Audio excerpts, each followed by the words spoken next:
The stench of beer and desperation clung to my uniform as I navigated the maze of tables at Velvet, the upscale restaurant where I'd been waiting tables for the past 8 months.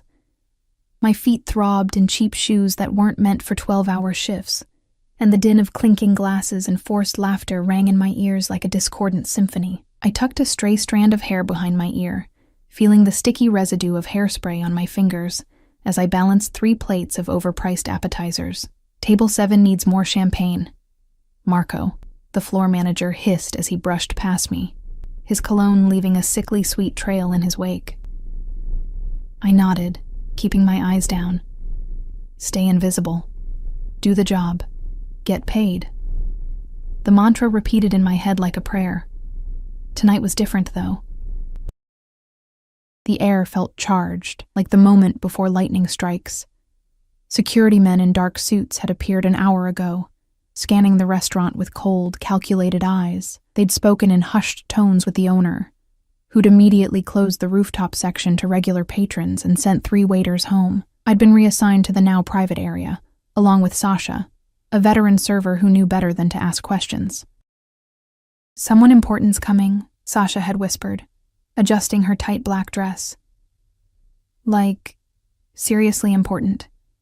The kind of important where you don't make eye contact unless they speak to you first. I didn't need the warning. After growing up in a neighborhood where power was measured by how many people crossed the street when they saw you coming, I knew when to make myself scarce. But tonight, there was no escaping whatever, or whoever, was about to arrive. I heard them before I saw them, the subtle shift in the restaurant's rhythm, conversations dimming, the staff straightening their postures as if pulled by invisible strings. Then the security detail entered, their faces expressionless as they positioned themselves strategically around the rooftop. And then he walked in. The world seemed to slow, sounds muffling as if I'd been plunged underwater. He wore darkness like a second skin. A tailored black suit that probably cost more than my yearly rent, shoes polished to a mirror shine. But it wasn't his clothes that made my breath catch in my throat. It was the way he moved, with the casual confidence of a predator who had never needed to question his place at the top of the food chain. His face was all sharp angles and perfect symmetry, like something carved from marble by an artist obsessed with beauty and danger in equal measure. Dark hair, styled with just enough carelessness to seem effortless. Eyes that calculated everything and revealed nothing. "Alessia," Sasha nudged me, breaking the spell. "Table 9, now." Table 9. His table.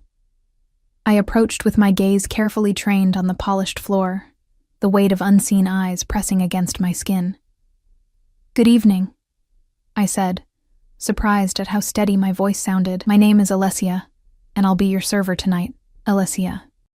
The way he said my name, like he was tasting it, sent an involuntary shiver down my spine. I forced myself to look up, meeting his gaze for just a heartbeat before dropping my eyes again.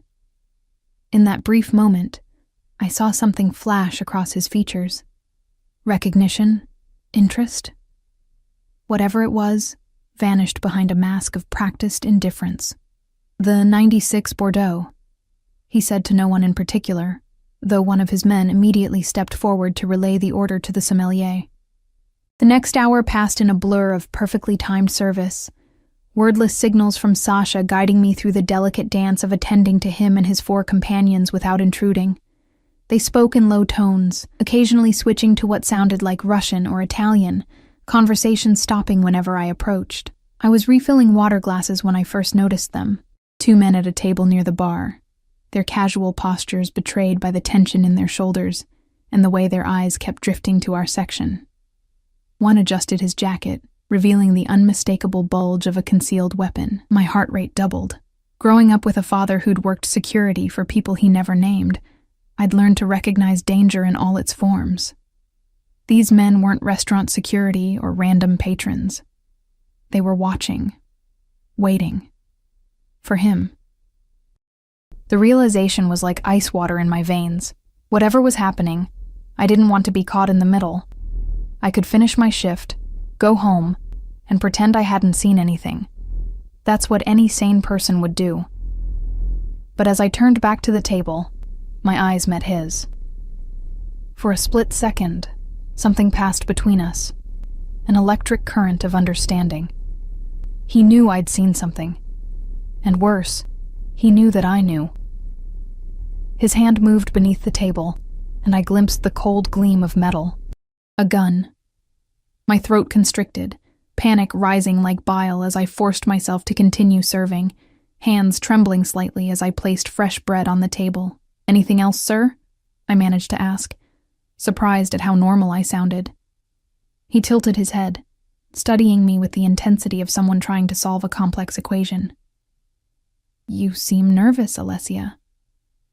His voice was rich, accented but perfect in its enunciation, with the faint rasp of someone who commanded rather than requested. I felt the weight of his name, though he hadn't offered it, recognized the power even without knowing its source. "I'm fine," I lied, the words sticking in my suddenly dry throat. His lips curved into a smile that didn't reach his eyes. Liar. The accusation hung between us, soft enough that only I could hear it. One of his companions glanced at me, then quickly away, as if afraid to show interest in something that had caught his boss's attention.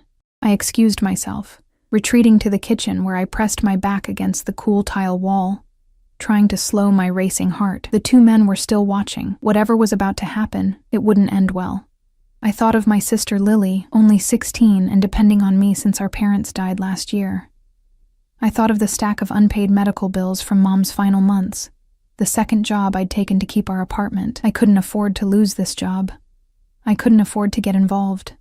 Yet something pulled me back to the rooftop, to his table, to those eyes that seemed to see through every defense I'd built. As I cleared plates from a neighboring table, I made my decision. Pulling a small notepad from my apron pocket, I scribbled quickly. "They're watching you. Act normal. 2 men near bar, armed." I folded the note into a tiny square, palming it as I returned to his table with the dessert menu. "Our special tonight is a chocolate soufflé with raspberry coulis," I said, placing the menu before him and discreetly sliding the note beneath. His hand covered mine for the briefest moment, warm and unexpectedly gentle. When he pulled away, the note was gone and his expression hadn't changed. But something had shifted in the atmosphere around him, a new alertness rippling through his men, though no words had been spoken. "The soufflé sounds perfect," he said, his eyes never leaving mine. "And a word with you, privately." My stomach dropped. One of his men stepped forward, gesturing toward a secluded corner of the rooftop. I followed, legs moving automatically while my mind screamed at me to run. "What did you see?" he asked once we were alone, his voice low and urgent. "2 men," I whispered. "By the bar. They've been watching your table for the past hour. One has a gun." His jaw tightened almost imperceptibly. "Why tell me? You could have walked away." It was a good question. One I didn't have a good answer for. "I don't know," I admitted. "I just didn't want to see anyone get hurt, including me." His eyes narrowed. "You don't know who I am." "I know enough," I said, surprising myself with my boldness. "I grew up around men like your security. I know what you are." A dangerous smile played at the corners of his mouth. "I very much doubt that, Alessia." The way he said my name made it sound like a secret between us. He stepped closer, and I fought the urge to back away. "My name is Adrian Volkov. Remember it, Adrian Volkov." The name sent a jolt through me. Even I, deliberately oblivious to the city's underworld, had heard whispers of the Volkov family, Russian immigrants who'd built an empire of legitimate businesses layered over darker enterprises.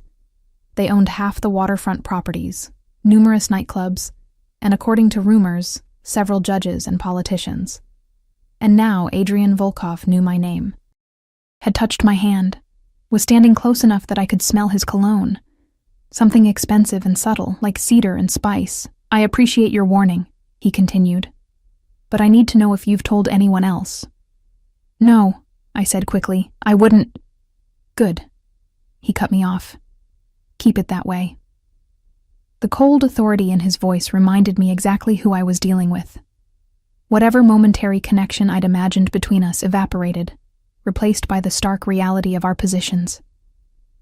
He was Adrian Volkov, and I was nobody, a waitress who'd made the potentially fatal mistake of getting involved. I should get back to work, I murmured, trying to step around him. His hand shot out, fingers wrapping around my wrist, not painful, but unmistakably restraining. Not yet. Every instinct screamed danger, but beneath that was something else. A treacherous flutter of excitement I refused to acknowledge. My men will handle our friends at the bar, he said, his thumb absently tracing circles on the inside of my wrist. But now there's a new problem. What problem? You. His eyes traveled over my face with deliberate slowness. You've seen too much. Become a liability. Fear flooded my system. I won't say anything. I swear. I just want to do my job and go home. To where? He asked casually. The apartment on Willow Street? With your sister Lily? The one with the piano scholarships and the college applications due next month? My blood turned to ice. How do you... I make it my business to know things, Alessia. His voice softened fractionally. Don't look so frightened. If I meant you harm, we wouldn't be having this conversation. The men who'd been watching were now being discreetly escorted out by Adrian's security, their expressions a mixture of confusion and suppressed panic.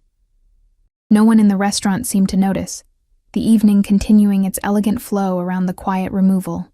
What happens now? I asked, hating the tremor in my voice. Adrian's expression changed, something almost gentle replacing the cold calculation. Now you finish your shift? Go home. Kiss your sister goodnight. And tomorrow, you come work for me instead. Work for you? I echoed, disbelief momentarily overshadowing fear. At my private residence. Better hours, significantly better pay. His grip on my wrist loosened, but he didn't let go. It's not a request, Alessia. You've inserted yourself into my world. This is the consequence.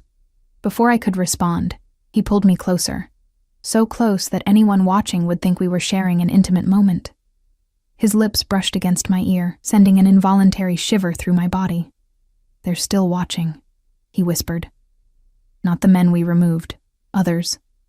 Play along if you want us both to walk out of here alive tonight. Without warning, his hand slid to the small of my back, drawing me against his chest. My hands instinctively pressed against the solid wall of his torso, feeling the heat of him through the expensive fabric of his suit. Laugh, he commanded softly, like I've said something charming.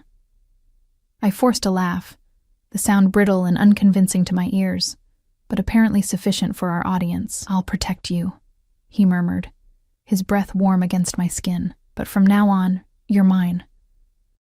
Do you understand? The possessiveness in his voice should have repulsed me.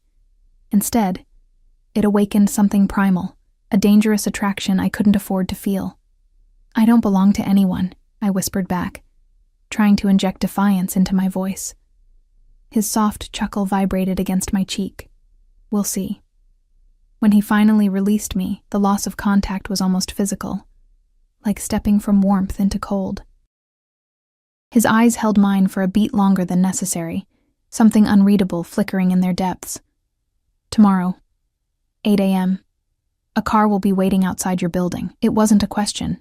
It wasn't even really a choice. I'd crossed some invisible line the moment I'd written that note, and there was no going back.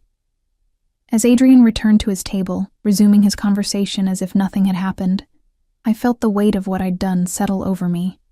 I'd saved him from whatever threat those men had posed, but at what cost to myself? I moved through the rest of my shift like a sleepwalker, delivering dishes and clearing plates on autopilot. Adrian and his entourage departed shortly after our encounter, but not before he pressed something into my hand during a final champagne service. A business card with a single phone number embossed in silver. If anything happens before tomorrow, he'd murmured, his fingers lingering against mine. Now, as I clutched the card in my pocket like a talisman, I wondered what exactly I'd set in motion. There was no doubt in my mind that Adrian Volkov was dangerous, a man accustomed to taking what he wanted and eliminating obstacles without remorse. And somehow, in the span of a single evening, I'd become something he wanted. Dawn broke over the city skyline, painting the cramped bedroom of our apartment in pale golden light. I hadn't slept. How could I, with Adrian Volkov's business card burning a hole in my nightstand drawer, and the memory of his touch branded into my skin? I'd spent the night researching him online, piecing together the fragments of information available about the man who now held my future in his hands. The Volkov family had immigrated from Russia in the early 1990s, establishing import businesses that had expanded into real estate, nightclubs, and high-end restaurants. The official story. The acceptable facade. The whispers told a different tale, of protection rackets, smuggling operations, and rivals who disappeared without a trace. Adrian had taken control of the family business 5 years ago, after his father's retirement. At 32, he was the youngest crime boss the city had ever seen, and reportedly the most ruthless. And in 7 hours, I was supposed to willingly walk into his world. Lessie? My sister's sleepy voice pulled me from my thoughts. Lily stood in the doorway, her dark hair tangled from sleep, looking younger than her 16 years in oversized pajamas. You're up early. I forced a smile. Big day. New job opportunity. Her eyes widened. Really? That's amazing. Where? The lie formed easily. Private event staffing, better pay, more regular hours. So you won't have to work nights anymore? Hope brightened her features, making guilt twist in my stomach. Since our parents' death, Lily had spent too many evenings alone while I worked double shifts. That's the plan, I said, reaching out to smooth her hair. Maybe we can finally get that piano tuned. Her smile was worth every risk, every compromise. After losing both parents, Dad to a heart attack, Mom to cancer just months later, Lily was all I had left. Every decision, every sacrifice was for her, to ensure she finished school, went to college, had opportunities I'd never get. I made coffee, she offered, padding toward the kitchen. I followed her, watching as she moved around our tiny kitchen with the grace she usually reserved for the piano. She'd been taking lessons since she was 6, showing a talent that had earned her a prestigious scholarship. Mom and Dad had been so proud. I have an audition next Friday, Lily said, handing me a chipped mug. For the summer program at Westmore Academy. Ms. Daniels thinks I have a real shot. Westmore. One of the most exclusive arts programs in the country. If she got in, it would open doors to conservatories, perhaps even Juilliard eventually. It would also cost money we didn't have, scholarship or not. I sipped my coffee, a plan forming. Whatever Adrian Volkov wanted from me, whatever job he was offering, it would pay well. Enough, perhaps, to give Lily the future she deserved. You'll get in, I said with conviction, and we'll make it work. After Lily left for school, I stood in front of the bathroom mirror, scrutinizing my reflection. Dark circles shadowed my eyes, testament to a sleepless night. My hair, the same rich brown as Lily's, hung limp around my face. I looked exactly like what I was, a 24-year-old waitress running on exhaustion and cheap coffee. What could someone like Adrian Volkov possibly want with me? The obvious answer made my stomach clench.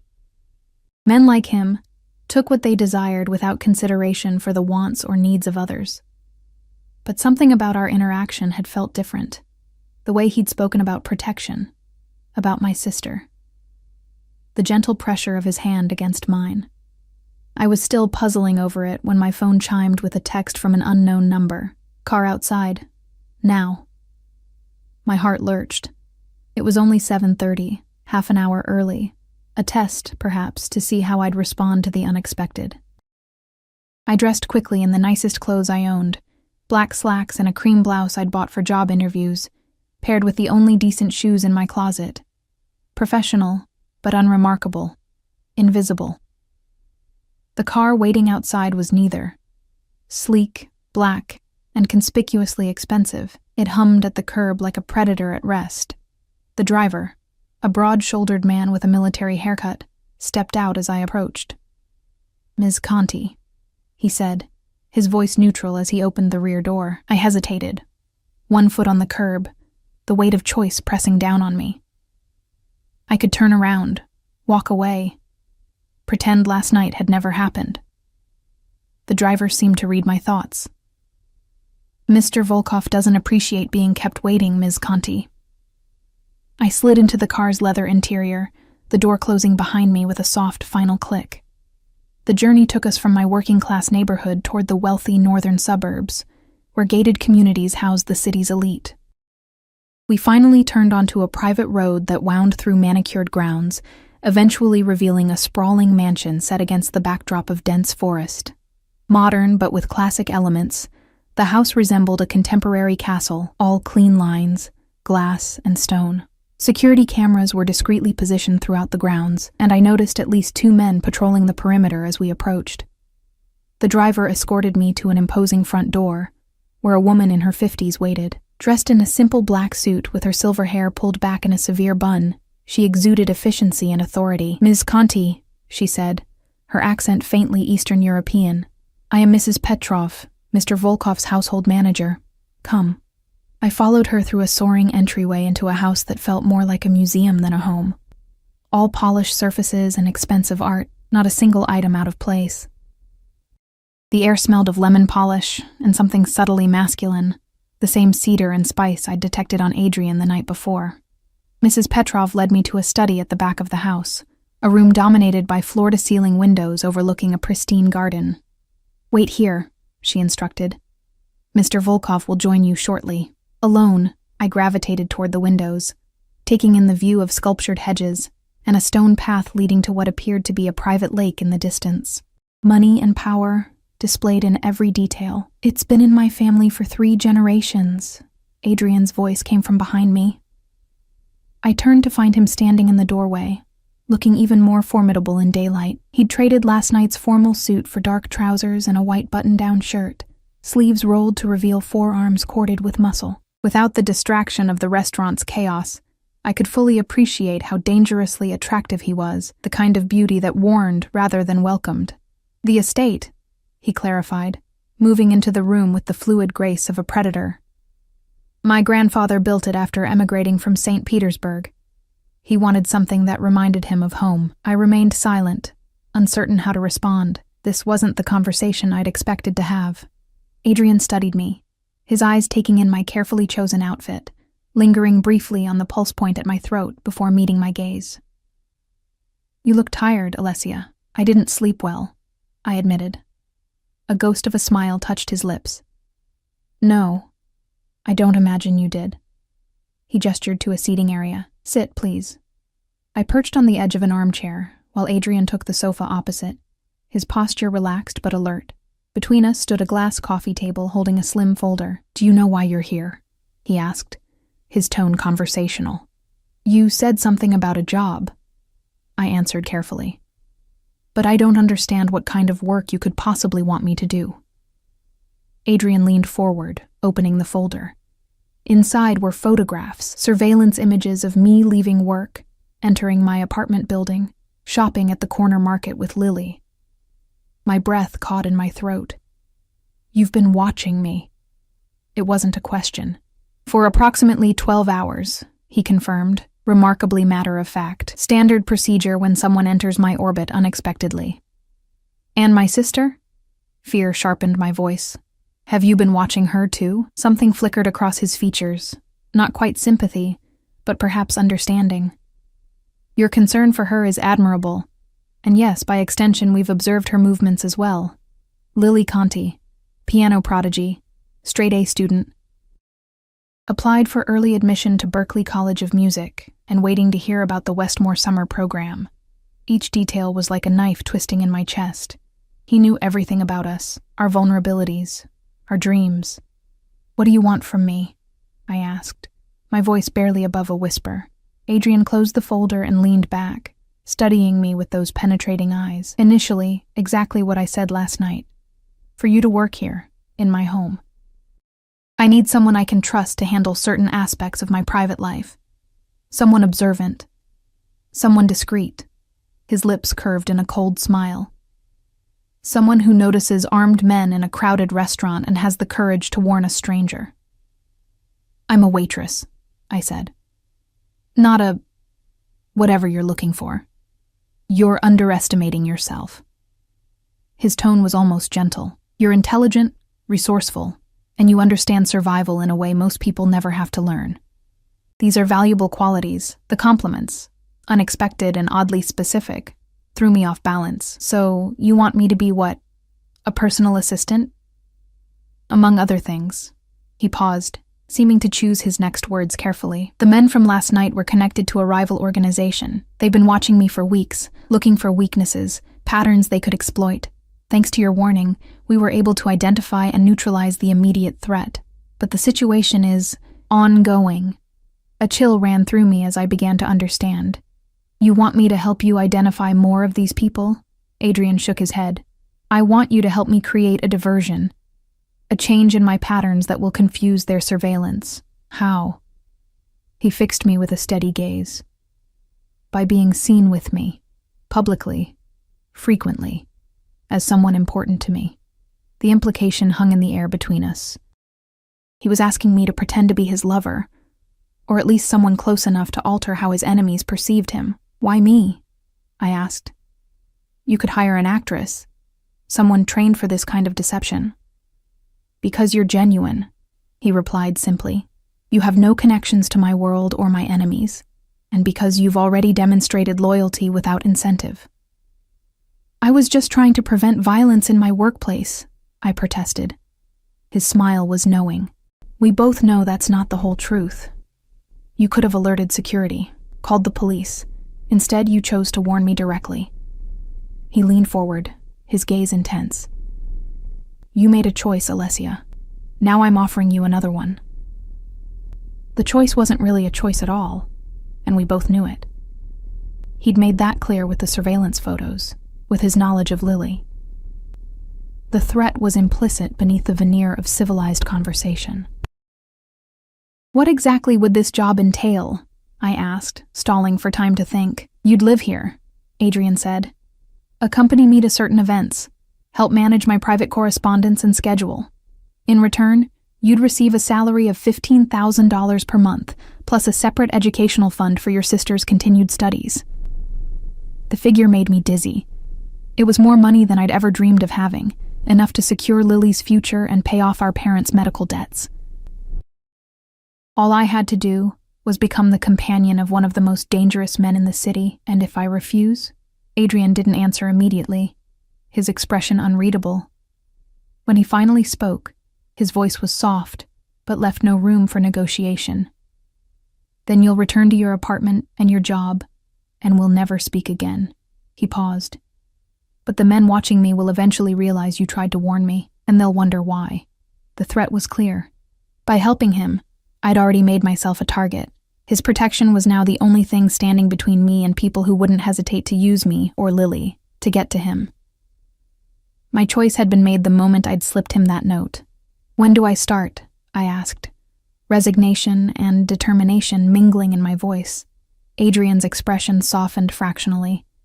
"You already have." The next 3 days passed in a whirlwind of adjustments. Mrs. Petrov showed me to a suite of rooms in the east wing of the mansion, a bedroom larger than my entire apartment, connected to a private bathroom with marble fixtures, and a walk-in closet already filled with clothes in my size. I tried not to think about how Adrian knew my measurements, or when he'd arranged for the wardrobe to be prepared. Explaining the situation to Lily had been its own challenge. I'd constructed a story about a live-in personal assistant position for a wealthy businessman, emphasizing the salary and benefits. She'd been suspicious at first, my sudden career change too convenient, too perfect, but her doubts faded when Adrian arranged for a car to take her to and from school each day, and when the first payment appeared in our bank account. "You're like Cinderella," she'd joked during her first visit to the mansion, eyes wide as she took in the opulence. "Except your prince is kind of terrifying." She wasn't wrong. Adrian remained an enigma, simultaneously distant and intensely focused. Some days he barely acknowledged my presence as I learned the rhythms of his household, the security protocols, the stream of visitors who came and went through a private entrance, the coded conversations I was expected to ignore. Other days he'd appear suddenly at my side, asking pointed questions about my observations or opinions. Today marked my first public appearance with him. A charity gala at the city's art museum, where the Volkov family was apparently a major donor. Mrs. Petrov had laid out a gown on my bed, midnight blue silk that flowed like water, elegant but understated. The message was clear, beautiful enough to be on Adrian Volkov's arm, not striking enough to draw attention away from him. I was applying mascara when a knock came at my door. I expected Mrs. Petrov with last-minute instructions, but instead found Adrian himself, resplendent in a tuxedo that emphasized his broad shoulders and lean waist. "You're not ready." His voice held no accusation, merely observation. "Another 10 minutes, I replied, fighting the urge to cross my arms over my silk robe. "I didn't expect you personally." His eyes traced over me with clinical detachment. "We need to discuss your role tonight." "May I come in?" I stepped aside, acutely aware of his presence as he entered my space, the first time he'd done so since I'd moved in. He remained standing as I returned to the vanity mirror, resuming my makeup application with hands that weren't quite steady. "The people we'll meet tonight believe we've been involved for several weeks," he said, watching my reflection. "Private, discreet, but serious enough that I'm now introducing you to my public world.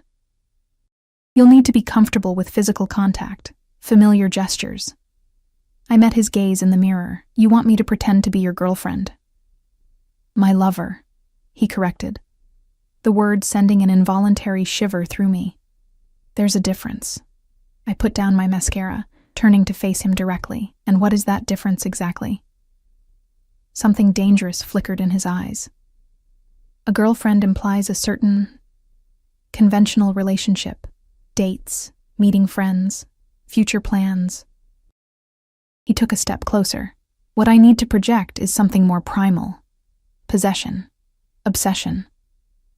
Heat bloomed in my cheeks. "I'm not sure I can convincingly act that part." "You won't be acting." His voice dropped lower, intimate. "You'll be responding. To me." Before I could process his meaning, Adrian closed the distance between us, one hand sliding to my waist while the other tilted my chin upward. I froze, heart hammering against my ribs as his thumb traced my lower lip. "Your pulse is racing," he observed softly. "Your pupils are dilated. Your breathing has changed." His eyes locked with mine, mesmerizing in their intensity. "Your body already knows how to respond to me, Alessia. All you need to do is stop fighting it." I should have pulled away, should have reminded him that this was a business arrangement, not whatever game he was playing. Instead, I remained motionless, captivated by the heat of his palm against my skin and the scent of him enveloping me. "Tonight, when I touch you like this," his fingers skimmed along my jawline, feather light, "you'll lean into it. When I whisper in your ear, you'll smile as if I've said something that delights you. When my hand rests on your lower back," his palm demonstrated, warm through the thin silk of my robe, "you'll move closer, not away." Each point of contact between us sent electric currents through my body, awakening sensations I'd tried to suppress since our first meeting. This close, I could see the flecks of gold in his dark eyes, the faint scar that bisected his left eyebrow, the perfect curve of his mouth. It would be so easy to surrender to the attraction, to let physical desire override the warning bells clanging in my mind. "And if someone asks how we met?" My voice emerged huskier than intended. His lips curved into a smile that transformed his severe features, making him appear younger, almost boyish. "We tell the truth. You were my waitress. You caught my attention. I couldn't stay away." The last part didn't feel like pretense, and that realization was more terrifying than anything else about my situation. Whatever game Adrian Volkov was playing, it went beyond security concerns or public appearances. He released me, stepping back with practiced ease. "Finish getting ready. The car leaves in 20 minutes. As he turned to go, a question escaped me. Adrian. His name felt foreign on my tongue. "What happens if I'm recognized tonight? I've waited tables for half the wealthy people in this city." He paused at the door. "If anyone mentions it, we acknowledge it. Part of your appeal is your authenticity, Alessia. You're not from my world. That makes you interesting to them." His expression hardened slightly. "And it makes you valuable to me." The museum gala was a blur of crystal chandeliers, champagne flutes, and practiced smiles. Adrian kept me close, his hand a constant presence at my waist or against the small of my back. He introduced me simply as Alessia, offering no explanation for my presence, which only seemed to heighten people's curiosity. I recognized several faces from Velvet, A judge who always ordered rare steak, a society matron who complained about the temperature of her soup, a city councilman who tipped poorly despite his expensive watch. None acknowledged our previous interactions directly, though I caught curious glances and whispered conversations. "Ignore them," Adrian murmured against my ear, his breath warm on my skin. "They're trying to decide if you're a passing amusement or a serious interest." "And which am I?" I asked, tilting my head to meet his gaze, conscious of the eyes watching us. Something genuine flashed across his features before his mask of control returned. "That depends on you." Before I could ask what he meant, we were approached by an older man with silver hair and cold eyes that assessed me with naked calculation. "Volkov," he greeted, his accent thicker than Adrian's. "I was beginning to think you'd miss another event." "Breslov." Adrian's posture shifted subtly, tension radiating through the arm that held me close. "I don't recall seeing your name on the donor wall." The man, Breslov, smiled thinly. "Perhaps I prefer to keep my generosity private." His gaze shifted to me. "Aren't you going to introduce your lovely companion?" Adrian's fingers tightened fractionally on my waist. "Alessia, this is Victor Breslov, an old family associate."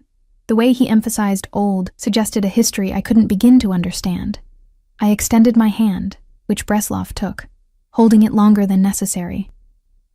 "Enchanting," he said, eyes lingering on the neckline of my gown. I was surprised to hear Adrian had found someone worthy of his attention. Now I see the attraction. Adrian's body went rigid beside me, though his expression remained impassive. "Your approval wasn't sought, Victor." Breslov released my hand, his smile never reaching his eyes. "Nevertheless, you have it. She's quite different from your usual type." He switched to what sounded like Russian, words flowing too quickly for me to catch even if I'd understood the language. Whatever he said caused a dangerous stillness to come over Adrian. When he replied, his voice was low and controlled, but edged with something that made the hair on my arms stand up. Breslov laughed, a harsh sound that contained no humor. Of course. Forgive an old man his curiosity." He nodded to me. "A pleasure, my dear. I look forward to seeing more of you." As he walked away, I felt Adrian exhale slowly. "What was that about?" I asked quietly. "Politics," he replied tersely. "Breslov heads what's left of the old Russian syndicate.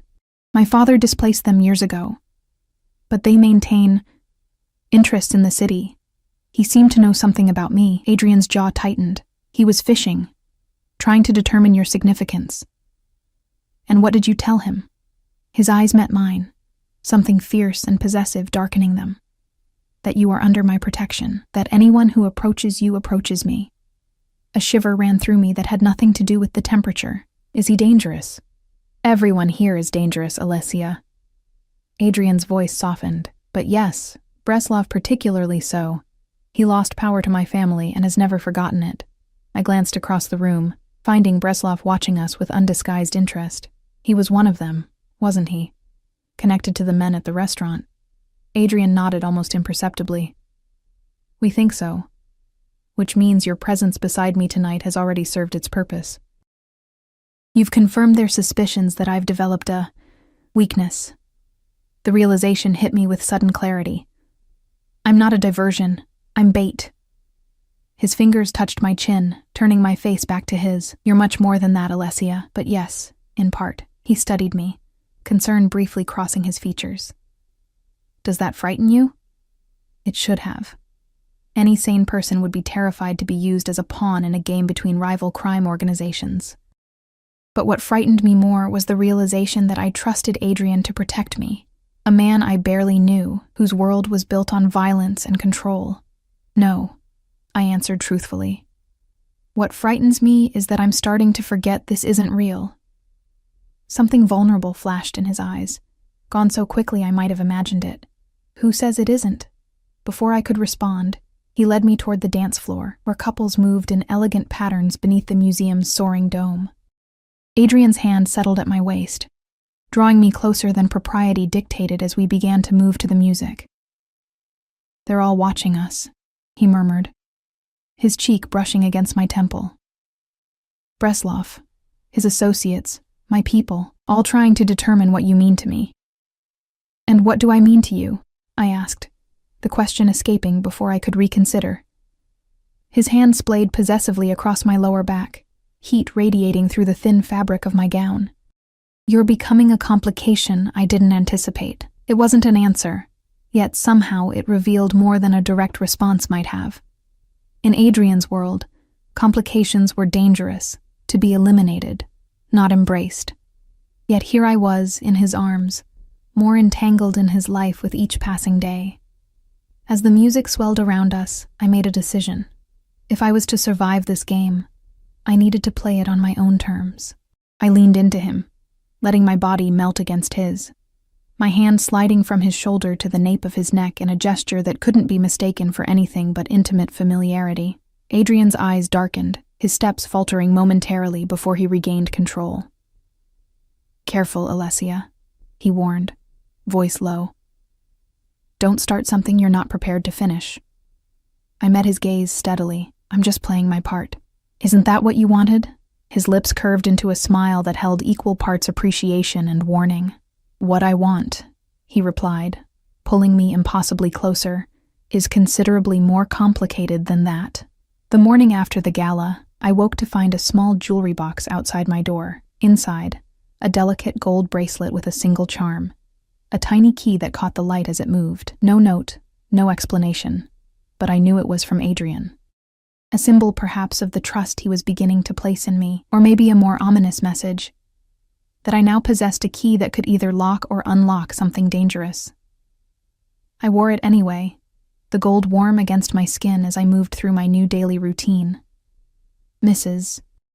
Petrov had taken to teaching me the inner workings of Adrian's household, which staff members were permitted in which areas, the sophisticated security systems that monitored every entrance, the schedule of maintenance workers who required supervision.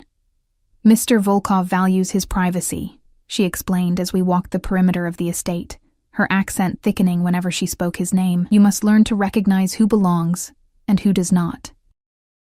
The subtext was clear. I was being trained to spot potential threats, to recognize patterns and irregularities. My role was expanding beyond mere public appearances to something more integrated with Adrian's security concerns. I was reviewing staff schedules in the study when Adrian entered, dressed in his customary dark suit despite the summer heat. He'd been absent since the gala, leaving before dawn the morning after, and communicating only through brief text messages. You're back, I said, setting aside the tablet I'd been working on. Adrian studied me, his gaze lingering on the bracelet at my wrist. Did you think I'd abandoned you? I thought you might be avoiding me, I admitted. Our dance at the gala, the intensity between us, it had crossed a line from performance into something dangerously real. He moved to the window, looking out over the gardens where security personnel patrolled at regular intervals. Breslov made his move, as we anticipated. 2 of his associates attempted to access one of our shipping warehouses last night. A chill ran through me. Were they caught? Yes. The single word held a finality that required no elaboration. I didn't ask what had happened to them, and Adrian didn't volunteer the information. Another unspoken rule of our arrangement. I was to know enough to be useful, not enough to be legally compromised. So, your plan worked, I said, using me as a distraction. Adrian turned from the window, his expression uncharacteristically open. It wasn't just a plan, Alessia. Breslov needed to believe I had developed a genuine vulnerability, a weakness he could exploit. And have you? The question slipped out before I could stop it. He closed the distance between us, reaching out to touch the bracelet on my wrist, his fingers warm against my pulse point. What do you think? The air between us seemed to charge with electricity, the same dangerous current I'd felt the night of the gala. Adrian's hand moved from my wrist to my face, tracing the line of my cheekbone with a gentleness that contradicted everything I knew about him. I think this is becoming complicated, I whispered, echoing his words from the night before. Something like amusement flickered in his eyes. It was complicated the moment you slipped me that note at the restaurant. His thumb brushed my lower lip, the touch sending sparks through my body. The question is whether we embrace the complication or continue pretending it's just business. I should have stepped away, reminded him and myself that I was here under duress, that my presence in his life was a transaction, not a choice. Instead, I leaned into his touch, allowing myself to acknowledge the attraction that had been building since our first meeting. I don't know how to navigate this, I admitted. Your world, these feelings, they're foreign to me. Adrian's expression softened. You're doing better than you realize. He hesitated, then added, I've never brought anyone into my home before, not like this. The confession surprised me. Why me? And don't say it's because I warned you at the restaurant. There has to be more. His hand dropped from my face, but he remained close enough that I could detect the subtle scent of his cologne and feel the heat radiating from his body. The first time I saw you at Velvet, you were different, he said quietly. Everyone else in that restaurant was performing. The staff with their practiced smiles, the patrons with their cultivated importance, but you moved with authenticity. Genuine grace under genuine pressure. A ghost of a smile touched his lips, and then you looked at me, really looked, in a way no one has in years.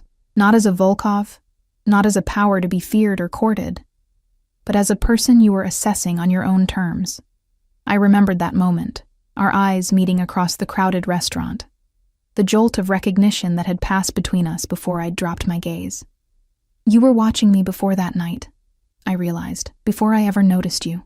Adrian nodded, unapologetic. I come to Velvet often. You caught my attention weeks earlier. I was curious. The implications of his admission settled over me like a physical weight. My involvement in his world hadn't been chance or circumstance.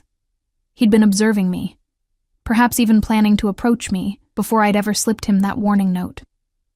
So I was always meant to end up here, I said, uncertain whether the realization made me feel better or worse. With you. I believe in making my own fate, Alessia. His voice dropped lower, intimate. And since that first night at Velvet, I've wanted you to be part of mine. The raw honesty in his words struck me more powerfully than any elaborate declaration might have. Adrian Volkov, a man who orchestrated his world with calculated precision, admitting to an impulse he hadn't fully controlled or understood. Before I could respond, his phone vibrated. He checked the screen, his expression immediately hardening into the mask of authority I'd come to recognize. Security matter, he said tersely. We'll continue this conversation later. As he turned to leave, I caught his wrist, surprising both of us with the boldness of the gesture. Adrian. His name felt right on my lips now, no longer foreign. Be careful. Something flickered in his eyes, surprise perhaps at my concern. He raised my hand to his lips, pressing a kiss to my palm that lingered longer than necessary. Always, he murmured against my skin. After he left, I remained in the study, my mind racing as I tried to process this shift in our dynamic. The line between performance and reality was blurring, complicated by genuine attraction and the strange intimacy that had developed between us over the past week. I was still lost in thought when Mrs. Petrov appeared in the doorway, her expression even more severe than usual. You have a visitor, she announced, disapproval evident in her tone, in the front parlor. Confused, I wasn't aware I was allowed visitors. I followed her through the mansion to the formal sitting room near the entrance. The person waiting there made my heart stop. Marco, I said in disbelief. Marco Rivera, the floor manager from Velvet, stood awkwardly in the center of the room, looking distinctly out of place among the antique furniture and artwork. His normally immaculate appearance was disheveled, his eyes darting nervously around the space. Alessia. He exhaled my name with obvious relief. Thank God. I wasn't sure they'd let me see you. Mrs. Petrov remained in the doorway, her posture making it clear she was monitoring our interaction. I motioned for Marco to sit, taking the chair opposite him. What are you doing here? I asked, keeping my voice low. Marco leaned forward, his expression urgent. I needed to warn you. People have been asking about you at the restaurant. Dangerous people. He glanced toward Mrs. Petrov, then back to me. They showed up 2 days ago. Russians, I think.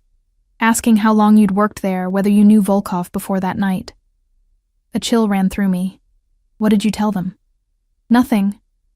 I said you'd quit without notice, that I didn't know anything about your connection to Volkov. his hands twisted together anxiously. But Alessia, they knew where you lived, your old apartment. They mentioned Lily. Fear, sharp and immediate, sliced through me. Lily? Is she okay? She's fine, Marco assured me quickly. When they came around asking, I called that number, the one on the card you left for emergencies. Within an hour, some guys showed up at the restaurant. Volkov's men, I guess. They handled it. Relief washed over me, followed immediately by fresh concern. If Breslov's people were looking into my background, asking about Lily. How did you find this place? I asked, suddenly suspicious. Adrian's home address wasn't public knowledge. Marco looked down. One of Volkov's guys brought me, said I should tell you directly what happened. He hesitated. Alessia, what's going on? Are you in some kind of trouble? Is he forcing you to be here? The question was so at odds with the complex reality of my situation that I almost laughed. It's complicated, Marco, but I'm safe. And I'm here by choice. The words felt true as I spoke them. Despite the circumstances that had brought me to Adrian's home, Marco studied my face, clearly not entirely convinced. If you need help... I don't, I interrupted firmly. But thank you for coming to warn me about Lily. Mrs. Petrov cleared her throat pointedly. Ms. Conti, Mr. Volkov has returned and wishes to speak with you in his study. Marco stood, taking the hint. Just be careful, Alessia. Whatever's happening here, these aren't people to mess around with. I walked him to the door, where one of Adrian's security men waited to escort him off the property. As I watched him leave, I felt a strange sense of finality, as if the last thread connecting me to my old life had just been severed. When I entered the study, Adrian was standing by the window, his posture rigid with contained tension. Your former manager, he said without turning. He told you about Breslov's men at the restaurant? Yes, I confirmed. And that they mentioned Lily. Adrian turned then, his expression grave. I've increased security around her school and arranged for one of my people to stay in your old apartment building. She'll be protected, Alessia, I promise you that. The sincerity in his voice should have comforted me, but it only heightened my awareness of the danger I'd brought into my sister's life. This isn't what I signed up for, I said quietly. Lily being threatened because of my connection to you. No, Adrian agreed, moving closer. It's not. And if you want out, I'll arrange it. New identities, a new city, enough money to start over. His eyes held mine, unexpectedly vulnerable, but I'd prefer you stay. His honesty disarmed me. He was offering me freedom, a chance to escape with my sister, to leave his dangerous world behind, and yet, I don't want to run, I admitted, surprising myself with the truth of it. But I need to know Lily will be safe. Adrian reached for me then, his hands framing my face with unexpected gentleness. I will protect what's precious to you as if it were precious to me, he promised, his voice low and fervent. No harm will come to her, or to you. Not while I draw breath. I believed him. God help me, I believed him. 3 days after Marco's visit, Adrian took me to see Lily. We met at a private room in an upscale restaurant downtown, neutral territory that wouldn't expose my sister to Adrian's home or the full extent of his security apparatus. Lily was already waiting when we arrived, her eyes widening as she took in Adrian's imposing presence beside me. So you're the boss, she said bluntly, extending her hand with the fearlessness of youth. The one who's been keeping my sister so busy. Adrian's lips curved into the ghost of a smile as he shook her hand. And you're the pianist. Alessia speaks of you often. I watched their interaction with a mixture of anxiety and fascination, my two worlds colliding in ways I'd never anticipated. Adrian treated Lily with a respectful attentiveness I'd rarely seen him extend to others, asking genuine questions about her music and studies, listening to her responses with actual interest rather than polite pretense. You should hear her play, I told Adrian as our meals arrived. She's incredible. Lily blushed, pushing food around her plate. The Westmore audition is in 2 days. I'm still not sure my Chopin is ready. You'll be perfect, I assured her, reaching across the table to squeeze her hand. Adrian observed our exchange, something unreadable passing across his features. I have connections at Westmore, he said casually. If you'd like, I could... No, Lily interrupted, surprising both of us with her firmness. Thank you, but no. I want to get in on my own merits. Instead of offense, respect flickered in Adrian's eyes. I understand, but the offer stands if you change your mind. After lunch, as Adrian stepped away to take a call, Lily leaned across the table toward me. He's not what I expected, she whispered. The way he looks at you, it's like you're the only person in the room. Heat crept up my neck. It's complicated. Life usually is. She studied me with eyes too perceptive for her age. You've changed, Leslie. You seem, I don't know, more confident, less afraid. Her observation startled me, but I realized she was right. The constant anxiety that had been my companion since our parents' deaths, the fear of not being able to provide, of failing her, had receded. Not because of Adrian's wealth or protection, but because of how he'd drawn out a strength in me I hadn't known I possessed. Are you happy? Lily asked directly. The question caught me off guard. Was I happy? The word seemed inadequate for the complex emotions I'd experienced since entering Adrian's world. Desire, fear, exhilaration, belonging, all intertwined in ways I couldn't fully unravel.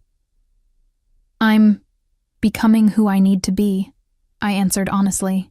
And yes, in ways I didn't expect, I think I am happy. Her smile was knowing beyond her years. Then that's all that matters. Later that night, as Adrian's driver took us back to the estate, I found myself watching his profile in the dim light of the car's interior. The sharp line of his jaw, the focused intensity in his eyes as he reviewed something on his phone, the way his presence filled the space around him without effort. Thank you, I said quietly, for today, for being kind to Lily. Adrian set his phone aside, his gaze meeting mine. She's remarkable, very much like her sister. He paused, something vulnerable crossing his features. My father would have disapproved of today. Mixing family with business. He considered it a weakness. Is that what I am to you? Business? The question hung between us, loaded with all the unspoken tensions and attractions of the past weeks. Adrian reached across the seat, his fingers intertwining with mine with a naturalness that belied the complexity of our relationship. You haven't been just business since the moment you slipped me that note, he admitted. Perhaps even before. The weight of his words settled over me, warming places that had been cold for too long. We rode the rest of the way in silence, our hands still joined, the contact saying more than words could articulate. When we arrived at the estate, Adrian surprised me by leading me not to the main house, but to a smaller structure nestled among the gardens, a glass conservatory filled with rare orchids and tropical plants, illuminated by soft lights that created an otherworldly atmosphere. This was my mother's, he explained, guiding me along a stone path between exotic blooms. Before she died, it's the one place on the property my father never entered. I understood the significance of him bringing me here, showing me something personal, a glimpse of the man beneath the calculated exterior of Adrian Volkov, crime boss and feared enforcer. It's beautiful, I said, trailing my fingers over a delicate purple blossom. Peaceful. Adrian watched me move through the space, his expression softening in a way I'd rarely seen. I come here when I need to remember there's beauty in the world, he said quietly. When the weight of family obligations and necessary violence becomes too heavy, the admission, so honest, so unexpectedly vulnerable, touched something deep within me. Without thinking, I moved toward him, closing the distance between us until we stood merely inches apart. Thank you for showing me this, I whispered, for letting me see this part of you. His hand rose to my face, fingertips tracing my cheekbone with a reverence that made my heart race. You see more of me than anyone has in a very long time, Alessia. The tension between us, building for weeks in glances and careful touches, finally crested like a wave breaking against shore. I leaned into him as his mouth found mine, the kiss gentle at first, then deepening with an intensity that made me cling to his shoulders for support. His arms encircled me, pulling me against the solid wall of his chest, one hand tangling in my hair as the other pressed against the small of my back. It felt inevitable, this surrender to what had been growing between us since that first night at the restaurant. Not just desire, though that burned hot and insistent where our bodies pressed together, but a recognition of finding someone who understood the shadows we each carried, the compromises we'd made to protect what we loved. When we finally broke apart, both breathless, Adrian rested his forehead against mine. His eyes closed as if savoring the moment. "This complicates everything," he murmured, echoing our earlier conversations. I smiled, feeling strangely light despite the weight of implications. "I think we were complicated from the start." His answering smile, rare and genuine, transformed his face, revealing the man who might have existed in another life, one untouched by family legacies and underworld politics.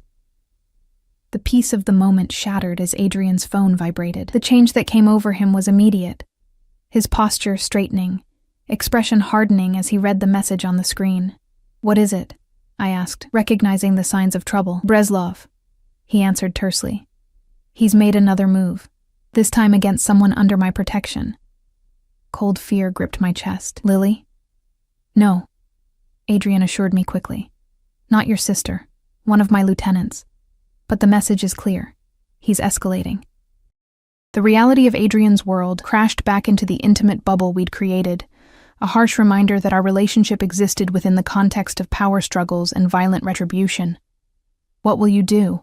I asked, already knowing the answer but needing to hear it. Adrian's eyes met mine, unflinching. "What's necessary? Breslov has violated the understanding between our organizations.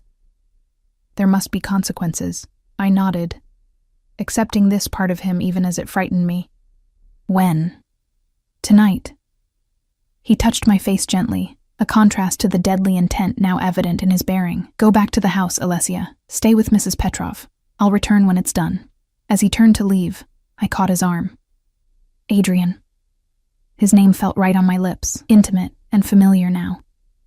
"Be careful." Something fierce and possessive flashed in his eyes.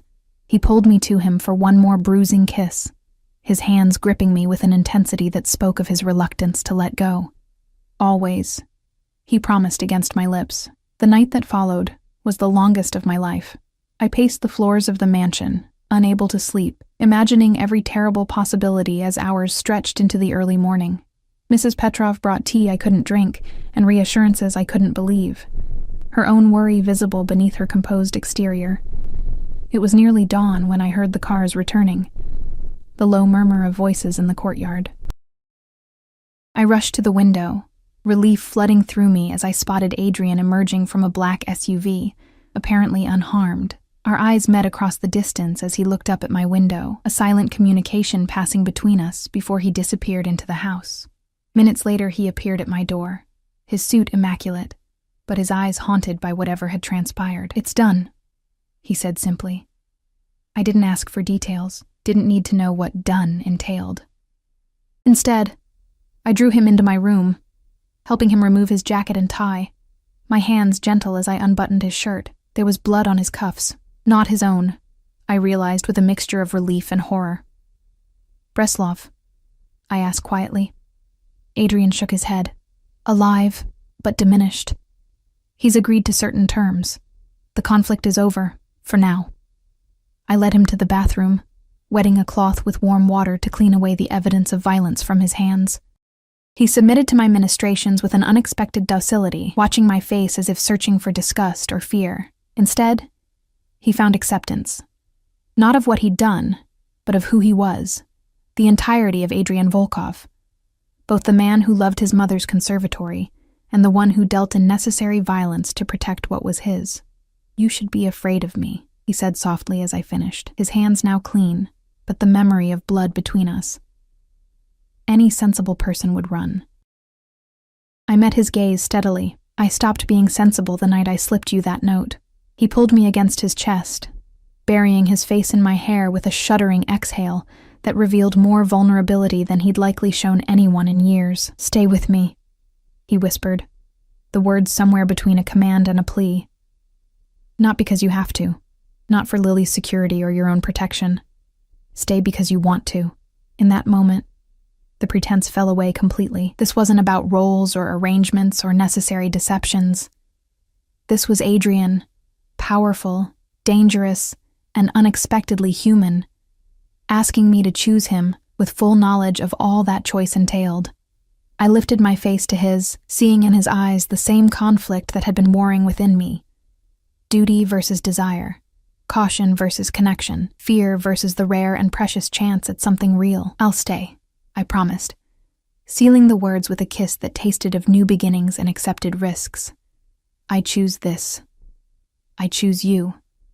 Outside, the first light of dawn broke over the estate, illuminating the grounds where armed men still patrolled and dangers still lurked. But within the shelter of Adrian's arms, I found a strange and unexpected peace. The calm certainty that sometimes the greatest risks bring the greatest rewards. My journey had begun with a desperate warning scribbled on a napkin. It would continue in ways I couldn't yet imagine, in a world of shadows and power I was only beginning to understand. But for now, this was enough. The knowledge that in finding Adrian Volkov, I had also somehow found myself.